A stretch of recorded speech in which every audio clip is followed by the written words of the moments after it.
सबको जय मसीह की आय प्रार्थना के साथ इस सबक को शुरू करते हैं। प्रभु जी धन्यवाद करते, तारीफ करते, सारे आदर और महिमा आपको देते हैं। पिछले दिनों में प्रभु आपने आशीष दी, आगे भी हमें आशीष देना प्रभु, ताकि आपके नाम की जय जयकार करे, स्तुति करे, प्रशंसा करे, महिमा करे प्रभु, ताकि सच्चाई को जाने लोग और सच्चाई के साथ पिता परमेश्वर आपके नाम की जय जयकार हो। पिता परमेश्वर, जो कुछ भी हम बोलते और करते प्रभु, सारे आदर और महिमा आपको मिले। धन्यवाद करते प्रभु, आपने हमारे प्रार्थना को सुना है प्रभु यीशु के नाम से, आमीन। जैसे लगातार आप प्रार्थना करते आ रहे गेट मिनिस्ट्री के लिए, आप प्रार्थना करते रहिए ताकि परमेश्वर के नाम की जय जयकार हो, उसकी स्तुति प्रशंसा हो। गेट मिनिस्ट्री की तमाम सेवकों के लिए आप प्रार्थना करें और परमेश्वर की वचन के ठीक ढंग से या सही रीति से हमें जो है विभाजन करना है, ताकि हम सच्चाई को जान पाए। और प्रभु इस रीति से हमसे बातचीत करते हैं। ये study to show thyself approved unto God, a workman needed not to be ashamed, rightly dividing the word of truth। अगर हम वचन को हम सही ढंग से विभाजित करते हैं ताकि परमेश्वर के सामने हम शर्मिंदा ना होने पड़े, ताकि सही रीति से, सही ढंग से, सटीक रीति से हम परमेश्वर की वचन को लोगों तक पहुंचाए, जिसके अंदर क्या ना हो, कोई मिलावट ना हो, ताकि परमेश्वर का वचन खरा और शुद्ध है, ताकि परमेश्वर की वचन को ही व्यक्तिगत रूप से उसकी प्रचार ना करे, व्यक्तिगत रूप से उसकी कथार कहानी के जरिए प्रचार ना करे, क्योंकि परमेश्वर के वचन खरा है, दो धारी तलवार है और दोनों तरफ परमेश्वर की वचन वार करते। इसीलिए हमें बड़े सटीकता के साथ जो परमेश्वर की वचन बताते हैं उसी रीति से हमें क्या करना है, काम करना है, और उसी रीति से परमेश्वर की वचन को हमें बताना है। तो हमें राइटली डिवाइडिंग करना चाहिए वचन को, मतलब ढंग से हमें परमेश्वर की वचन को क्या करना, वितरण करना चाहिए। वो पुराना नियम के विश्वासी के लिए क्या है, यहूदियों के लिए क्या है, अभी अन्य जातियों के लिए क्या है, और परमेश्वर के जो अंग है उनके लिए क्या है। हम जब इस वचनों को ढंग से विभाजित करेंगे तो परमेश्वर की वचन जो सटीक है हमारा जीवन में क्या लाएंगे, बहुत सारे प्रतिफल लाएंगे, आमीन। आज का जो विषय है, हम दानियल के 70 हफ्ता के बारे में बात करेंगे और इसके बारे में हम देखेंगे कैसे परमेश्वर की वचन दानियल के जीवन में काम किया और जिसके जरिए हमें उस पर क्या समझ में आता है। तो दानियल नबी की पुस्तक, उसकी जो है हम 9 अध्याय और उसकी जब हम 24 आयत से हम पढ़ेंगे तो यहाँ परमेश्वर के वचन को हमें ढंग से क्या करना है, विभाजित करना है। दानियल 9 अध्याय उसकी 24, तेरे लोग और तेरे पवित्र लोगों के लिए 70 हफ्ता ठहराया गया है और उनके अंत तक अपराध का होना बंद हो, और पापों का अंत, अधर्म का प्रायश्चित किया जाए और युग युग के धार्मिकता प्रकट हो, और दर्शन की बात पर और भविष्यवाणी पर छाप दी जाए और परम पवित्र अभिषेक किया जाए। इसीलिए ये ज्ञान समझ ले कि जेरूसलेम को फिर बसाने की आज्ञा से निकलते ही लोग अभिषिक्त प्रधान की समय 7 सप्ताह बीतेंगे, फिर 62 सप्ताह के बीतने के पर चौक और खाई समेत ये नष्ट के समय में फिर बसाया जाएगा। उन 62 सप्ताह के बीतने पर अभिषिक्त पुरुष काटा जाएगा और उसके साथ कुछ ना लगेगा, और आने वाले प्रधान की प्रजा, नगर और पवित्र शास्त्र को नष्ट किया जाएगी, परंतु उस प्रधान का अंत ऐसा जैसा बाढ़ से होता है, तो भी उसके अंत तक लड़ाई होती रहेगी, क्योंकि उसका उजड़ जाना निश्चय ठान लिया गया है। ये प्रधान 1 सप्ताह के लिए बहुत के संग दीर वाचा बांधेगा, परंतु आधे ही सप्ताह के बीतने पर वो मेल बलि और अन्न बलि बंद करेगा, और कुगरे और उजाड़ने वाली घृणित वस्तु दिखाई देगी, और निश्चय है ठनी हुई बात के समाप्त होने तक परमेश्वर की क्रोध उजाड़ने वाले पर पड़ा रहेगा। प्रियो परमेश्वर की वचन यहाँ पर स्पष्ट रूप से इस बात को बताता है कि 70 हफ्ता तेरे लोगों के लिए ठहरा है। तो 70 हफ्ता जो तेरे लोगों के लिए ठहरा है, 70 हफ्ता को तेरे लोग कौन है? यहाँ पर जो परमेश्वर की वचन तेरे लोगों की बात कर रहा है, the 70 week determined thy people, मतलब तेरे लोगों के लिए है 70 हफ्ता। 70 हफ्ता यहाँ हमें इसे ऐसे कैलकुलेट करना है 490 ईयर, 70 into 7 मतलब 70 गुना 7 490 होता है। 69 वीक्स, लगभग 69 वीक खत्म हो चुका है। अब एक हफ्ता बाकी है, क्योंकि जब से आज्ञा निकली और यीशु मसीह कुर्बानी तक, बलिदान तक लगभग 69 वीक खत्म हो चुका है। 490 में से 7 साल जो है खत्म बच गया है। वो 7 साल क्या हो गया है और रुक गया है। जब इसके बारे में हम ज़्यादा विस्तारित रूप से हम पढ़ते हैं तो वहाँ पर नहम्याह की पुस्तक, वहाँ से हम इसके बारे में हम देख सकते हैं। नहम्याह की पुस्तक उसकी 2 अध्याय उसकी 1 आयत से हम पढ़ेंगे। नहम्याह की पुस्तक उसकी 2 अध्याय उसकी 1 आयत, नहम्याह की पुस्तक उसकी 2 अध्याय उसकी 1 आयत से। अर्थछत्र राजा के 20वें वर्ष के निसान नामक महीने में जब उसके सामने दाखमधु था, तब मैंने दाखमधु उठाकर राजा को दिया, और उसने पहले मैं उसके सामने कभी उदास ना हुआ था। तब राजा ने मुझसे पूछा, तू तो रोगी नहीं है? राजा ने उसको पूछा, तू रोगी नहीं है, फिर तेरा मुंह क्यों उतरा हुआ है? क्योंकि उदास थे, वो उतरा हुआ है उसका शरीर। नहम्याह का जो मुंह है, ये तो मन ही की उदासी होगी। तब मैं अत्यंत तो डर गया। तब नहम्याह कह रहा, मैं डर गया। यहाँ पर मन की उदासी को देखकर अत्यंत तो डर गया। मैंने राजा से कहा, राजा सदा जीवित रहे। जब वो नगर जिसमें मेरे पुरखों की कब्र है उजड़ पड़ा है, उसके फाटक जले हुए हैं, तो मेरा मुंह क्यों ना उतरे? राजा ने मुझसे पूछा, फिर तू क्या मांगता है? पर मैंने सर के परमेश्वर के प्रार्थना करके राजा से कहा, परमेश्वर से प्रार्थना करके राजा से कहा, 5वीं आयत, यदि राजा को भाई और तू अपने दासों से प्रसन्न हो, तो तू मुझे यहूदा और मेरे पुरखों की कब्र के नगर को भेज, ताकि मैं उसे बनाऊं। तो यहाँ एक प्रार्थना, नहम्याह क्या कह रहे हैं, राजा जीवित रहे, अगर राजा प्रसन्न है, ताकि मैं अपने पुरखों की नगर, उसकी कब्र और यरूशलेम जो है क्या हुआ है, उजाड़ पड़ा हुआ है, उसको बसाने के लिए मुझे वहाँ पर भेज। इस प्रार्थना के साथ उसने राजा के सामने इस निवेदन रखा। 6ठी आयत, तब राजा ने, जिसके पास रानी भी बैठी थी, मुझसे पूछा, तू कितने दिन तक यात्रा में रहेगा और कब लौटेगा? अंत राजा मुझे भेजने को प्रसन्न हुआ और मैंने उसके लिए एक समय नियुक्त किया। तो समय भी मांगा और कितने दिन के लिए जाएगा, राजा ने उनसे पूछा। फिर मैंने राजा से कहा, यदि राजा को भाए तो महानद के पार के अधिपतियों के लिए इस आशाओं की चिट्ठियां मुझे दी जाए कि जब तक मैं यहूदा को ना पहुंचूं, तब तक मुझे अपने अपने देशों में से होकर जाने दे, और सरकारी जंगल के रखवाले आपस के लिए भी उस आशय को चिट्ठी मुझे दी जाए, ताकि वो मुझे भवन से लगे हुए राजगढ़ की कढ़ाई के लिए और शहरपनाह के और उस घर के लिए जिसमें मैं जाकर रहूँगा लकड़ी दे। मैं परमेश्वर की कृपा दृष्टि मुझ पर थी, इसलिए राजा ने ये विनती स्वीकार कर ली। तो शहरपनाह को उसको बनाने के लिए उसने कुछ लकड़ी, उसको टिम्बर की जरूरत पड़ गया। ये तमाम चीज़ों और चिट्ठी परमेश्वर उसने राजा के सामने विनती की और राजा ने उसको दी। तब मैंने महानद के पार अधिपतियों के पास आकर राजा से चिट्ठियाँ दी, और राजा ने तेरे संग सेनापति और सवार भी भेजे।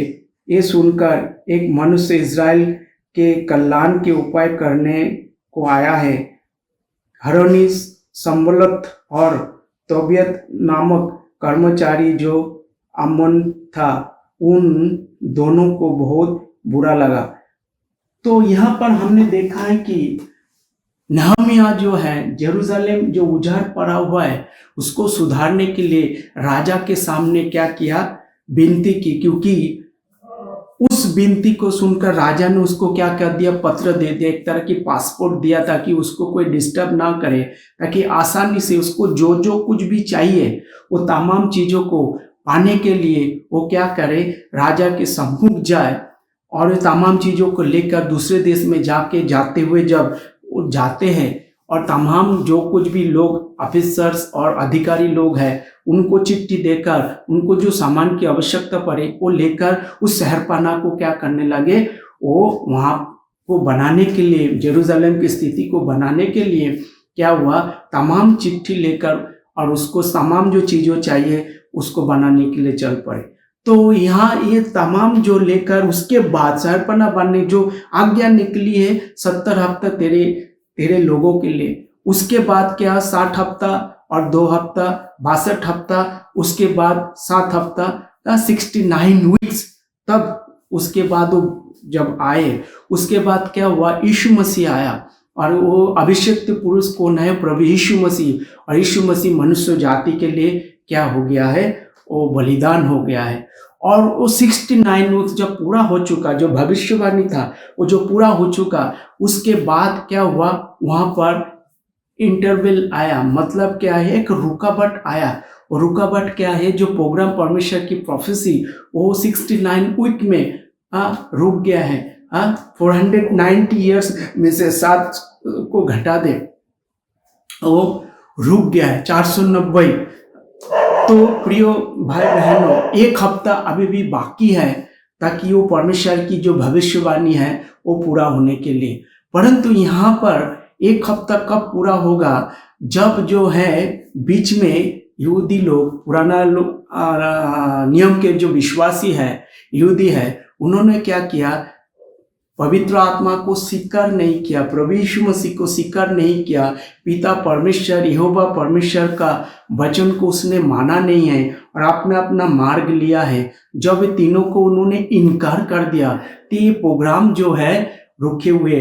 जब हम पढ़ेंगे मत्ती सुसमाचार उसकी 24 अध्याय को जब हम देखते हैं, मत्ती सुसमाचार उसकी 24 अध्याय, यहाँ पर जब चेले लोग आके पूछने लगे कि अंत का समय कब होगा, तब 24 अध्याय का आयत, तब 3री आयत, 24 का 3 आयत, तब वो जैतून पहाड़ पर बैठा था। तो चेलों ने एकांत में उसके पास आकर कहा, हमें बता कि ये बात कब होगी और तेरे आने का और जगत का अंत का क्या चिन्ह होगा।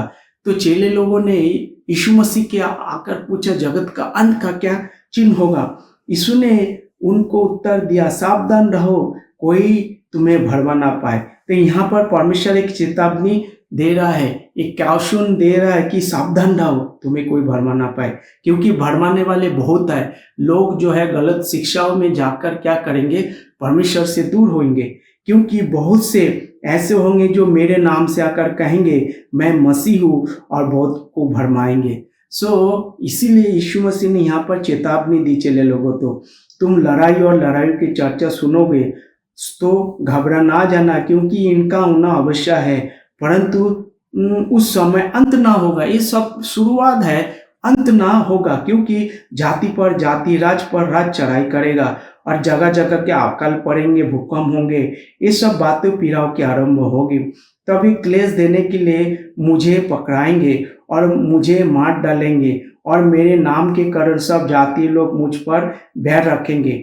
तब बहुत से ठोकर खाएंगे और एक दूसरे को पकड़ाएंगे और एक दूसरे को बैर रखेंगे। बहुत से झूठे भविष्यवक्ता उठ खड़े होंगे और बहुत को भरमाएंगे। अधर्म के बढ़ने से बहुत का प्रेम ठंड पड़ जाएगा, परंतु जो अंत तक धीरज धरेंगे उसी का उद्धार होगा। तो उसको उद्धार पाने के लिए यीशु मसीह क्या करेंगे, अपने आप को कुछ करना पड़ेगा, अंत तक धीरज धरना पड़ेगा। ये तमाम चीज़ों को धीरज के साथ, संयम के साथ उसको पकड़ के रखना है अगर उद्धार पाना है। और 14 आयत को कहते हैं, और राज्य का ये सुसमाचार सारे जगत में प्रचार किया जाएगा कि सब जातियों गवाही हो, तब जाके अंत आएगा। तो यहाँ पर राज्य की द किंगडम गॉस्पल प्रीच किया जाएगा, तब जाके क्या हो जाएगा, ये अंत होगा। इसीलिए महाक्लेश जो आने वाला है, इसीलिए जब तुम इस उजाड़ने वाली घृणित वस्तुओं की चर्चा जो दानियल भविष्यवाणी द्वारा हुई है, पवित्र स्थान में खड़े हुई देखो, जो पढ़े वो समझे, तब जो यहूदिया में है वो पहाड़ों पे भाग जाए। क्योंकि यहाँ पर क्या कह रहे हैं, अगर जो यहूदिया में है वो पहाड़ों पे घर की तरफ आने के लिए नहीं कह रहे, पहाड़ों पे भागने के लिए कह रहा है। क्योंकि परमेश्वर उसके लिए क्या करेंगे, उपाय करने वाला परमेश्वर है। जो छत पर है वो अपने घर में सामान लेने ना उतरे। हाँ, घर पे सामान लेने की आवश्यकता नहीं है। और जो खेत में है वो अपना कपड़ा लेने पीछे ना लौटे। क्योंकि जो छत पर है, जो खेत पे है, जो यहूदिया पे है, परमेश्वर क्या कह रहा है कि पहाड़ों पे की तरफ भागे, अपने सामान की फिक्र ना करे और अपने घर की फिक्र ना करे। जो जहाँ पर है वहाँ पर क्या हो जाएगा, खड़े रहे और पहाड़ की ओर। और उन दिनों में जो गर्भवती दूध पिलाती होगी उसके लिए हाय हाय, प्रार्थना किया करो कि मैं तुम्हें जाड़े में या बसंत के दिन भागना ना पड़े, जाड़े में या सब्बात के दिन भागना ना पड़े। यहाँ पर कि जाड़े मतलब ठंड के समय ना हो और सब्बात के समय ना हो। क्योंकि सब्बात के समय क्या होता है कि सब्बात के समय जो है उनका जो है कुछ किलोमीटर तक ही वो जो है भाग सकता है, लगभग 315 किलोमीटर, और उससे ज़्यादा नहीं भाग सकता है क्योंकि टाइम पीरियड है। और क्योंकि इसलिए प्रार्थना के लिए कह रहा है। सब्बात के बारे में बात कर, सब्बात कौन मनाता है, वचन के अनुसार ये यहूदियों का कानून है। ये वचन परमेश्वर से किससे बात कर रहा है, वचन यहूदियों से बात कर रहा है, ना तो आपसे और हमसे बात कर रहे हैं। परमेश्वर यहूदियों को बोल रहा है कि ये सारे चीज को तुम्हें क्या करेंगे, अंत दिनों में जो महाक्लेश आएगा, ये तमाम चीज तुम्हें सबसे पहले क्या होगा, ये चिन्ह दिखाई देगा। जो घर पे है वो घर, जो छत पे है वो घर के अंदर ना है, और जो खेत पे है वो घर के अंदर ना है। जो यहूदिया में पहाड़ की तरफ भागे, जो दूध पिलाती है, मतलब उस समय क्या होगा, हाय हाय है, महा तकलीफ और महाक्लेश है। ये तमाम बातों को यहाँ पर बता रहा है। और सब्बात वाले दिन के लिए भी प्रार्थना करें कि सब्बात वाले दिन पे ना आ जाए। क्योंकि यहूदी लोग सब्बात मनाते हैं, सब्बात बोलेगा तो सैटरडे वाले दिन है, 6वां दिन तक काम करते, 7वां दिन क्या करेंगे, वो विश्राम करेंगे। तो इसीलिए परमेश्वर कह रहा है कि सब्बात वाले दिन जो है महाक्लेश ना है, इसीलिए तुम प्रार्थना करो। इसके लिए कौन प्रार्थना करेंगे, यहूदी लोग प्रार्थना करेंगे। और परमेश्वर प्रभु यीशु मसीह सारे चेतावनी उनको दे के रखा। ये चेतावनी आपको और हमको नहीं देगा। किसको दिया है, परमेश्वर यहूदियों को दिया है। और उनसे परमेश्वर बात कर रहा है। ऑडियंस कौन है, यहूदी है, क्योंकि वो सब्बात को मनाएंगे। वो यहूदिया कौन है, वो जेरूशलेम के पास है, और उसी के बारे में बातचीत कर रहे, ना तो हमसे और हमसे। ये भविष्य में, क्योंकि ये होने वाला था, परंतु क्या हो गया, पिछले 2000 वर्ष से ये क्या हुआ, अभी तक पूरा नहीं हुआ। क्योंकि मैंने पहले ही बोल चुका है, क्योंकि उसने परमेश्वर की वचन को विरोध में खड़ा हो गया। ये यहोवा परमेश्वर का विरोध किया, उसने प्रभु यीशु मसीह का विरोध किया, पवित्र आत्मा का विरोध किया। जब वो चाहता ही नहीं है यीशु मसीह उसका राजा बने, वो चाहता ही नहीं है यीशु मसीह उसको उद्धार करे, वो चाहता ही नहीं है यीशु मसीह वचन के अनुसार चले, वो चाहता ही नहीं जो परमेश्वर के आशीष प्रभु यीशु मसीह के जरिए उसके जीवन में ही है, वो चाहता ही नहीं है तमाम चीजों को। तो परमेश्वर ने बोला ठीक है, तुम चाहता नहीं है, कोई बात नहीं, मैं क्या करूंगा, ये प्रोग्राम को क्या करूंगा, होल्ड किया हुआ है, ये रुका हुआ है। 69 वीक्स हो चुका है, और कितना बाकी है, 1 हफ्ता बाकी है। और 1 हफ्ता जब होगा, वहां पर क्या होगा, 1 हफ्ता के महाक्लेश होने वाला है। पिछले दिनों में जैसे मैंने बोला कि जब 1 हफ्ता महाक्लेश शुरू होने वाला है, वहां पर क्या होगा, महाक्लेश शुरू होते ही 1 हफ्ते के बीच में क्या हो गया, 3.5 साल जो है वो अच्छा रहेंगे। 3.5 साल, 1 हफ्ता जब शुरू होता है, वहां पर क्या होगे, जो धोखे में जो है मसीह विरोधी खड़े हो जाएंगे, और धोखे में क्या करेंगे, लोगों को क्या करेंगे, अपनी ओर खींचेंगे, और जेरूशलेम को क्या करेंगे, बहुत सारे सोना चांदी और बहुत अच्छे अच्छे चीजों से भर देंगे। जो दुनिया भर में यहूदी लोग हैं वो क्या करेंगे, वापस जेरूशलेम में पहुंचे, और वो क्या करे, आकर्षित हो जाए, और दास दासी पशुओं से भर जाए। वो तमाम चीजों, जैसे मछली पकड़ने से पहले लोग क्या करते हैं, चारा डालते हैं सॉरी, ऐसे ही जेरूशलेम को क्या करेंगे, तमाम अच्छे अच्छे वस्तुओं से भर दी जाएंगे, खाने पीने से लाइटिंग से लेकर एकदम चकाचक द ग्रेट बेबीलोन के जैसे एकदम भर दिया जाएंगे। ये तमाम चीज होंगे और इसको देखकर लोग क्या करेंगे, वापस जेरूशलेम में आएंगे। और जब जेरूशलेम में आएंगे और उनके साथ क्या करेंगे, जो मसीह विरोधी है, जो यहूदी मत का विरोध करते हैं, वो मसीह विरोधी है, वो क्या करेंगे, खड़े हो जाएंगे और धोखे में वो क्या करेंगे, उनके साथ एक बाचा बांधेंगे। बाचा बांध के बोलेंगे मैं क्या करूंगा, एक शांति की स्थापना करूंगा और एक पूरे दुनिया में एक कानून जैसे लागू करने की कोशिश करेंगे।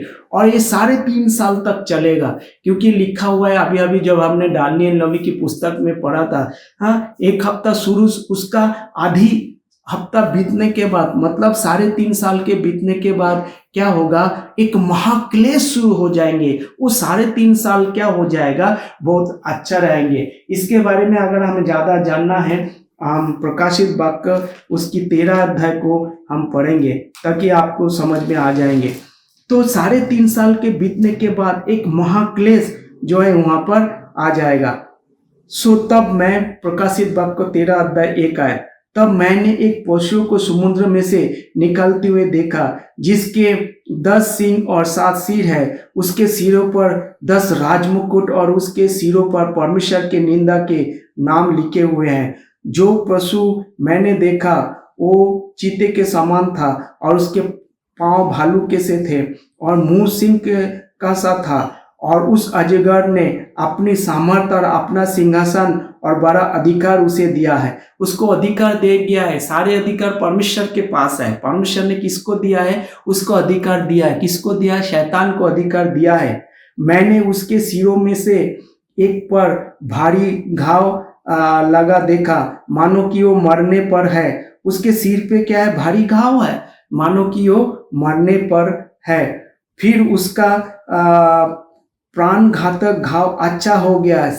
यहाँ पर जो शैतान जो है उसका प्राण घातक वो भी क्या हो गया है, वो अच्छा हो गया। वहां पर क्या हो गया, चिन्ह और चमत्कार वो करेंगे, बहुत सारे चिन्ह और चमत्कार। शैतान भी बहुत सारे चिन्ह और चमत्कार करेंगे और हो सके तो चुनैयों को भी क्या करेंगे, भरमाएंगे। इसीलिए यीशु मसीह चेले लोगों को सावधान किया है। मत्ती सुसमाचार उसकी 24 अध्याय जब 3, 4, 5 हमने पढ़े कि सावधान रहो, तुम्हें कोई भरमा ना पाए, क्योंकि मसीह विरोधी जो खड़े हो जाएंगे वो क्या करेंगे, लोगों को क्या करेंगे, अपने चिन्ह और चमत्कार के जरिए क्या करेंगे, भरमाएंगे।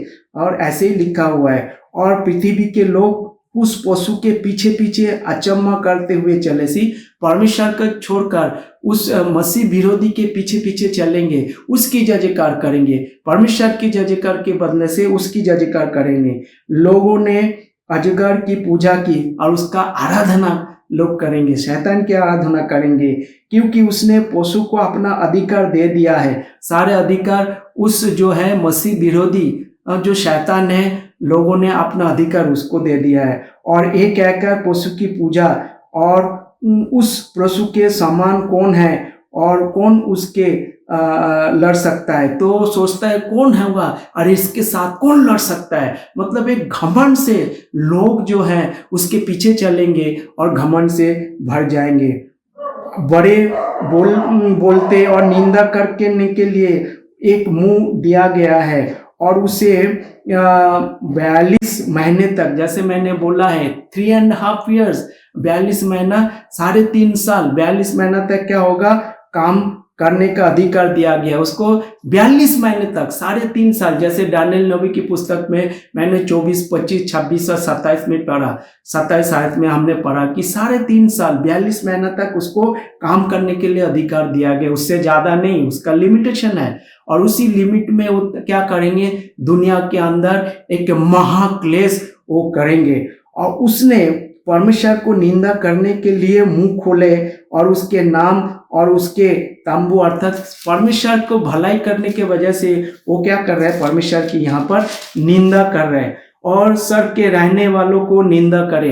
और मुंह खोल के कह रहा है स्वर्ग में जो भी रहता है उसको भी क्या करे, उसकी निंदा करने के लिए उसको उस्काते हैं और लोगों को भरमाते हैं। 7 आयत, और उसे ये भी अधिकार दिया गया कि पवित्र लोगों से लड़े और उन पर जय पाए। जो पवित्र लोग हैं, शांत लोग हैं, जो पुराने नियम के विश्वासी हैं, उनके साथ क्या करे, लड़े। और उसके हर एक कुल, लोग और भाषाएं और जाति जाति पर अधिकार दिया गया है। पृथ्वी के वो सब रहने वाले जिसके नाम उस मेमने के जीवन पुस्तक में लिखे नहीं गए, ऐसी वो लोग होंगे जो परमेश्वर के जीवन की पुस्तक में उसका नाम नहीं लिखा गया है, वो क्या करेंगे, उसके पीछे पीछे चलेंगे और परमेश्वर की निंदा करेंगे, स्वर्ग में रहने वाले लोगों की निंदा करेंगे और पशुओं की जय जयकार करेंगे, मतलब मसीह विरोधी की उसकी जय जयकार करेंगे। और वो जो चिन्ह चमत्कार करेंगे उससे वो खुश हो जाएंगे।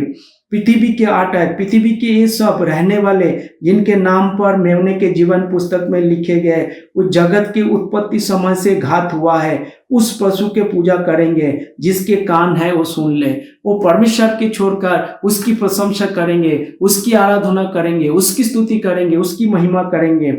जिसके कैद में पड़ना है वो कैद में पड़ेगा। जो तलवार से मरेगा अवश्य है कि वो तलवार से मारा जाएगा। पवित्र लोग का धीरज और विश्वास उसी में है। फिर मैंने एक और पशु को पृथ्वी में से निकलते हुए देखा।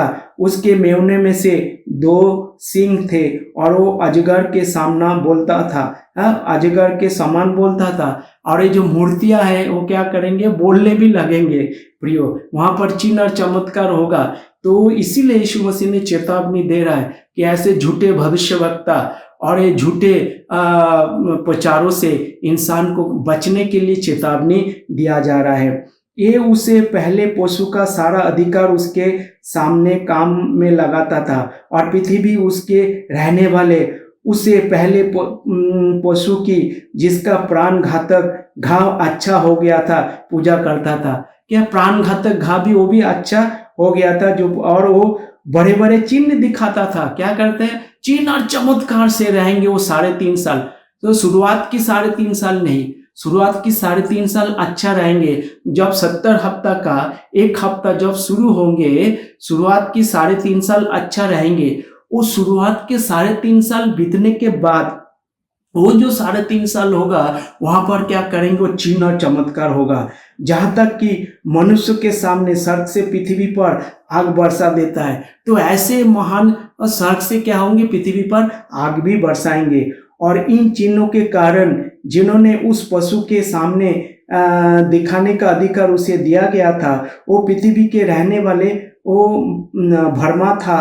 और पृथ्वी के रहने वाले कहता था कि जिस पशु के तलवार लगी थी जी उठा और उसकी मूर्ति बना। उसकी मूर्ति भी वो क्या करेंगे, बनाएंगे। उस पशु के मूर्ति में प्राण डालने का अधिकार दिया गया कि पशु की मूर्ति बोलने लगे। उस पशु का मूर्ति बनाएंगे और वो भी क्या करेंगे, मूर्ति भी बोलने लगेंगे। ये सब चेतावनी परमेश्वर की वचन में दिया गया है। और कुछ कुछ झलक आजकल हम देखते भी हैं, परंतु ये भविष्यवाणी जो यहाँ लिखा गया है, आज का जो कुछ भी हो रहा है इनके साथ कुछ लेना देना नहीं है। और जितने लोग उस पशु की मूर्ति की पूजा ना करें उन्हें मार डाले। उसने छोटे बड़े धनी कंगाल स्वतंत्र दास सबके दाहिने हाथ और उसके माथे पर एक छाप करा दी। एक छाप दिया है, क्या कहेंगे, उसे जो भी है पृथ्वी के ऊपर उसके ऊपर एक छाप दिया है कि उसको छोड़ जिस पर छाप अर्थात उस पशु का नाम आया जिसका नाम अंक है, अंत कोई लेन देन ना कर सके। एक छाप दिया जाएगा, एक मोहर उसके ऊपर एक तो सिर पे दिया जाएगा, एक हाथ पे दिया जाएगा, ताकि लोग जो कोई भी उन दिनों में छाप नहीं लगाएंगे वो क्या करेंगे, वो अपना धंधा नहीं कर सकते हैं, वो अपना खाना नहीं खा सकते हैं, अपना कुछ नहीं कर सकते हैं। परंतु हम जैसे एक उदाहरण आपको जानते हैं 10 कुमारी के बारे में। जब 10 कुमारी क्या थे, सारे के सारे कुमारी थे और क्या कर रहे थे, 5 कुमारी होशियार थे। वो अपने तैयारी के साथ अपने इंतजार में थे ताकि उस शादी में शामिल होने के लिए। बाकी जो 5 कुमारी थे वो क्या कर रहे थे, वो आलसी थे। और उसने क्या किया है, जो चेतावनी उसको दिया गया था, जो पैरामीटर्स उसको दिया गया था, उसको ध्यान नहीं दिया। वो कह रहे थे कि मैं इधर उधर से क्या करेंगे, एडजस्टमेंट करके हम क्या करेंगे, अपने बत्ती के अंदर तेल डालेंगे। और उस समय उसको क्या बोला, जो बिजनेस करता है, लेन देन करता है, उनसे जाके तुम क्या करो, अपना सामान ले लो। यहाँ पर इस बात को बता रहा है। परंतु प्रियो, उस समय क्या होगा, समय नहीं रहेगा इतना, क्योंकि 5 कुमारी अंदर चला गया और 5 कुमारी रह गया और दरवाजा बंद हो गया। जिसका नाम जीवन पुस्तक में है उसको क्या करेंगे, परमेश्वर पृथ्वी में अपने साथ राज करने के लिए क्या करेंगे, परमेश्वर देगा। और जिसका, क्योंकि परमेश्वर ने अब्राहम को उसकी 13 अध्याय जब 14 आयत को हम पढ़ते हैं, हमेशा के लिए परमेश्वर ने दे दिया, उत्तर दक्षिण पूर्व पश्चिम जहां तक जाए परमेश्वर ने क्या बोला है, ये जमीन तेरा है। क्योंकि परमेश्वर ने जेरूशलेम ब्लेसिंग करके दिया हुआ है। क्योंकि परमेश्वर क्या करेंगे, 1000 वर्ष तक अपने लोगों के साथ ये पृथ्वी पे राज करेंगे। क्योंकि परमेश्वर ने वादा किया हुआ है और परमेश्वर अपने वादा में कभी क्या नहीं करते, पीछे नहीं हटते।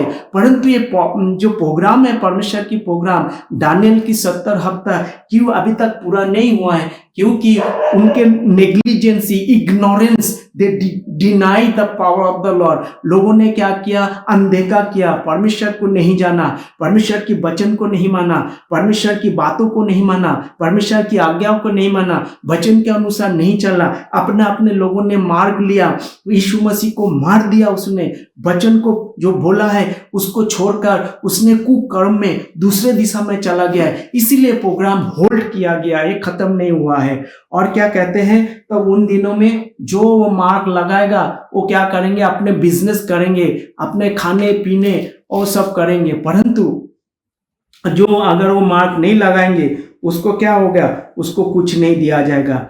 ज्ञान उसी में है जिसकी बुद्धि है, ये इस पशुओं का अंक जोड़ ले, क्योंकि वो मनुष्य का अंक है, उसका अंक है 666 666 उसको एक क्या दिया गया है, उनको एक नंबर दिया गया है। ये नंबर अगर आप उन दिनों में 3.5 साल जब शुरू होंगे, पहले 3.5 साल अच्छा रहेंगे, 3.5 साल बीतने के बाद क्या होंगे, फिर ये शुरू हो जाएंगे। उन दिनों में एक मार्ग दिया जाएगा, वो जो नहीं लगाएंगे उसको क्या करेंगे, उसको धंधा करने नहीं दिया जाएगा, बिजनेस करने नहीं दिया जाएगा, उसको खरीदने के लिए सामान नहीं दिया जाएंगे। और जो वो नहीं लगाएंगे उसके ऊपर क्या होगा, उसके ऊपर महा अत्याचार होगा, लोगों को मार दिया जाएगा।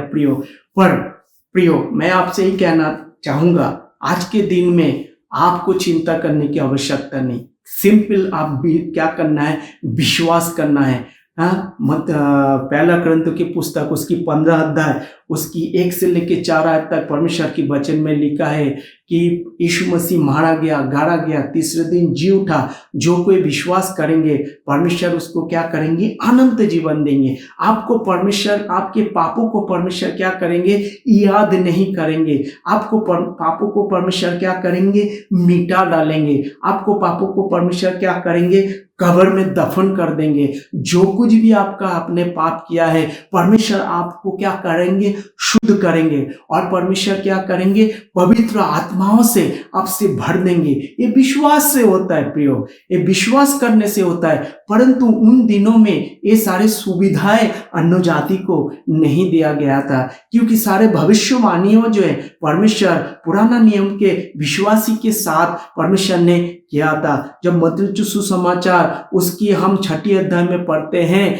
कि जब प्रभु की प्रार्थना क्या कहते हैं, तुम इस रीति से प्रार्थना किया करो, जैसे तेरी इच्छा स्वर्ग में पूरी होती है ऐसे पृथ्वी में पूरी हो जाए। प्रतिदिन की रोटी आज हमें दे। तो प्रिय, प्रतिदिन की रोटी परमेश्वर कब देंगे, जब ये महाक्लेश के समय ये लोग जब गुफाओं में चला जाएंगे। जो यहूदिया में है वो पहाड़ों पे जाए, जो खेतों पे है वो पहाड़ों पे छुप जाए, जो छत के ऊपर है वो पहाड़ों पे चले जाए, छुप जाए। परमेश्वर क्या करेंगे, अपना रोटी इन लोगों को खिलाएंगे, क्योंकि वो परमेश्वर ने उपाय करने वाला परमेश्वर है प्रियो। हाँ, जेहोवा जायरे, हाँ, उपाय करने वाला परमेश्वर उन दिनों में उपाय करेंगे। परंतु आज के दिन में परमेश्वर क्या कहते हैं पौलुस को? पौलुस बोलता है जो काम ना करे वो रोटी ना खाए प्रियो। परमेश्वर यहाँ पर पौलुस को ये आज्ञा दी है, जो हम जो विश्वासी है, हम जो परमेश्वर के अंग है। 5:17 करंथियों की पुस्तक, उसमें क्या कहते हैं? हम एक कौन है? हम एक नया सृष्टि है। परमेश्वर ने हमें नया सृष्टि है, इसमें ना तो कोई यहूदी है ना तो कोई अन्य जाति है, परंतु परमेश्वर ने क्या किया? एक नया सृष्टि है।